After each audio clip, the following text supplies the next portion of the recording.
بسم اللہ الرحمن الرحیم۔ عزیز دوستو، آج ہم بات کرنے والے ہیں غصے کے سلسلے میں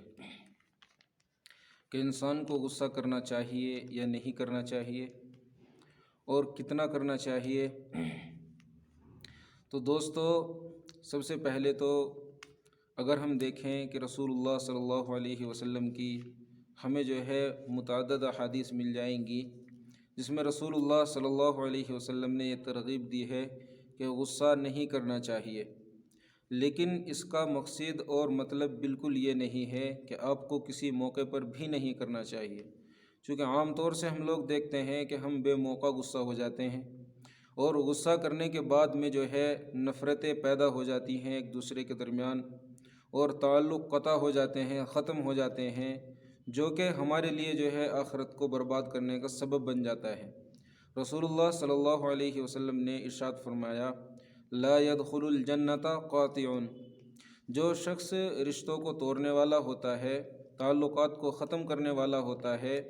بلا کسی وجہ کے، فضول چیزوں کی وجہ سے، تو وہ شخص جو ہے جنت میں داخل نہیں ہو سکتا۔ اور اکثر یہ تب ہوتا ہے جب ہم لوگ غصہ کرتے ہیں،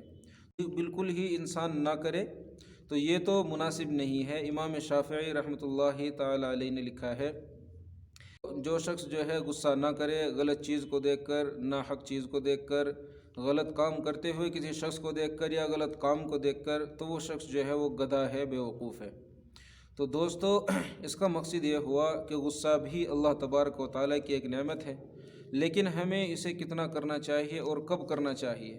اب اس کی مثال ہم یوں سمجھیں کہ جس وقت انسان کو غصہ آتا ہے تو وہ یہ دیکھے کہ انسان کی غلطی کتنی بڑی ہے اور کتنی چھوٹی ہے، یہ بار بار غلطی کر رہا ہے یا اس سے کافی جو ہے صحیح کام کرنے کے بعد میں یہ اب غلطی سرزد ہوئی ہے، اس اعتبار سے ہم غصہ کریں۔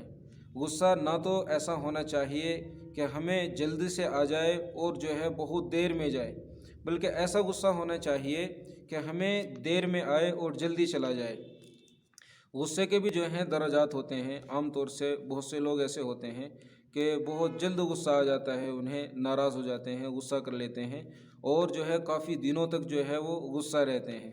تو یہ جو چیز ہے، یہ درجہ جو ہے یہ بالکل برا ہے۔ اور اگر کوئی شخص جو ہے اس طریقے سے کرتا ہے کہ غصہ تو اسے دیر میں آتا ہے لیکن وہ جاتا بھی دیر میں ہی ہے، تو یہ بھی چیز جو ہے وہ اچھی نہیں ہے۔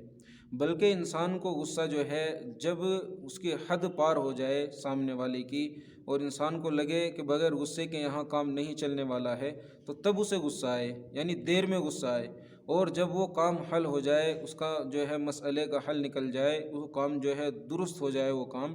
تو اس وقت اس کے بعد میں وہ غصہ ختم ہو جانا چاہیے، دل اور ذہن ہمارے صاف ہو جانے چاہیے۔ عام طور سے ہوتا ہے کہ اگر کسی انسان پر کوئی غصہ ہو گیا ہے اور اس نے کوئی غلطی کر دی ہے تو ہم دلوں میں اور ذہنوں میں اس طریقے سے کراہت پیدا کر لیتے ہیں، اس طریقے سے بیماریاں داخل کر لیتے ہیں کہ پھر پوری زندگی تک ہم کسی انسان سے بات کرنے کے لیے تیار نہیں ہوتے ہیں۔ تو دوستو، عام طور سے ہم لوگ دیکھتے ہیں کہ غصہ ہم جلدی کرتے ہیں اور جو ہے اسے دیر میں ختم کرتے ہیں۔ تو اس کی مثال اس طریقے سے دی ہے، اس طریقے سے سمجھایا گیا ہے کہ جیسے آپ لوگ دیکھتے ہیں کہ جب انسان کپڑوں پر جو ہے پریس کرتا ہے تو اس پریس کے اندر جو ہے نمبر دیے ہوئے ہوتے ہیں، 1 2 3 4 تک، غالباً کسی میں کم بھی ہوتے ہیں، زیادہ بھی ہوتے ہیں، لیکن ہم لوگ یہ خیال رکھتے ہیں کہ جب ہم پریس کر رہے ہوتے ہیں تو ہم یہ دیکھتے ہیں کہ یہاں کپڑا باریک ہے یا موٹا ہے۔ اگر کپڑا باریک ہوتا ہے تو اس پہ ہم کم نمبر پر رکھتے ہیں، کم گرم کرتے ہیں اسے، اور اگر کپڑا باریک نہیں ہوتا ہے، موٹا ہوتا ہے، تو اس وقت ہم نمبر اس کے بڑھا کے رکھتے ہیں، زیادہ گرم کرتے ہیں اسے۔ اسی طریقے سے اگر ہم غصہ کر رہے ہیں تو ہمیں یہ لحاظ رکھنا چاہیے کہ یہاں ہمیں کتنا غصہ کرنا ہے، کتنا نہیں کرنا ہے۔ غصہ کرتے ہوئے عام طور سے ہم لوگ فضول باتیں کرتے ہیں، دوسرے لوگوں کو گالیاں دیتے ہیں، دوسرے لوگوں کو شرمندہ کرتے ہیں، جو پرانی چیزیں اور خطائیں اس سے ہوئی ہوتی ہیں انہیں سامنے رکھتے ہیں۔ غصے میں یہ چیزیں بھی بالکل نہیں کہی جائیں، بلکہ جو مدعا ہے اس پر بات کی جائے، اور غصے میں بھی صحیح ہوش میں آ کر بات کرنی چاہیے۔ رسول اللہ صلی اللہ علیہ وسلم کی ایک حدیث ہے، بخاری شریف کی ایک حدیث ہے کہ رسول اللہ صلی اللہ علیہ وسلم نے جو ہے ارشاد فرمایا کہ تم میں بہترین پہلوان، طاقتور انسان، جیتنے والا انسان، کامیاب انسان جو ہے، جس کا مفہوم یہ حدیث کا کہ بہترین انسان وہ نہیں ہے کہ جو میدان کے اندر کسی سامنے والے پہلوان کو پچھاڑ دے، بلکہ اصل بہتر، طاقتور، سمجھدار تم میں سے سب سے بہتر وہ ہے کہ جب اسے غصہ آئے تو وہ تب بھی حق بات کہے، وہ ناحق کوئی بات نہیں کہے۔ ہم عام طور سے دیکھتے ہیں کہ جب ہم لوگوں کو غصہ آتا ہے تو ہم سب سے پہلے تو گالیاں نکالنا شروع کر دیتے ہیں،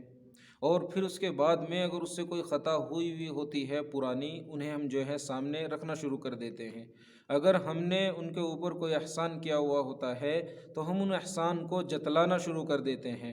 تو عام طور سے یہی ہوتا ہے کہ ہم غصہ کرنے میں افراط و تفریط کر دیتے ہیں۔ اب ہم یہ دیکھیں کہ اگر ہم باریک کپڑے پر جو ہے نمبر ہم زیادہ کر دیں، تیز گرم کر دیں، تو پھر اس کپڑے کا کیا ہوگا؟ وہ بگڑ جائے گا، سدھار ہونے کے اس میں بگاڑ پیدا ہو جائے گا، وہ خراب ہو جائے گا۔ اسی طریقے سے اگر ہم جو ہے نمبر کم رکھیں، کم گرم پریس کو کریں، اور کپڑا ہمارا موٹا ہو تو اس پر پریس کرنے کا کوئی فائدہ ہی حاصل نہیں ہوگا۔ تو اسی طریقے سے جب ہمیں غصہ آئے تو ہم رسول اللہ صلی اللہ علیہ وسلم کی باتوں کا خیال رکھیں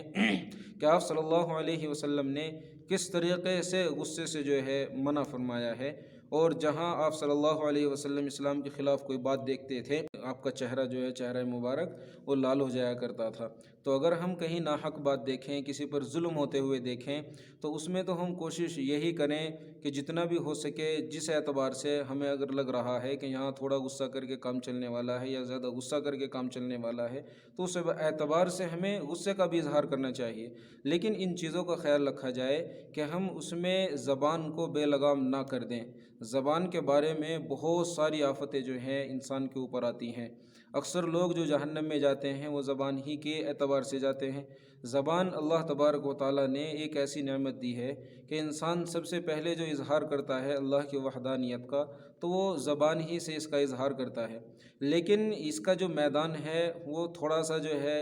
طویل ہے، یعنی جیسے دوسرے اعضاء ہوتے ہیں محدود، جو ان کی حدیں ہوتی ہیں، تو اس کی حد میں جو ہے بہت زیادہ وسعت ہے زبان کی۔ تو جس طریقے سے دوسرے اعضاء کو کنٹرول میں رکھنا ضروری ہے، اسی طریقے سے زبان کو ہمیں قابو میں رکھنا بہت زیادہ ضروری ہے۔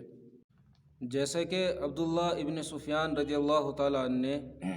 رسول اللہ صلی اللہ علیہ وسلم سے دریافت فرمایا کہ اے اللہ کے رسول، مجھے آپ جو ہے ایسی نصیحت فرما دیجئے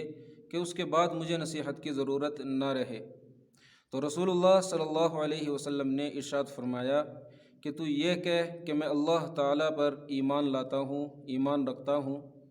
اور پھر اس پر ڈٹ جا، یعنی جو اللہ کے جو ہے احکام ہیں اور جو دین تمہیں عطا کیا گیا ہے اس پر عمل کرتے رہو۔ اس کے بعد جو ہے رسول اللہ صلی اللہ علیہ وسلم سے انہوں نے پھر دریافت کیا کہ اللہ کے رسول، میں کس چیز سے ڈروں؟ تو رسول اللہ صلی اللہ علیہ وسلم نے اپنی زبان مبارک کی طرف اشارہ کیا کہ اس چیز سے، اسے قابو میں رکھو۔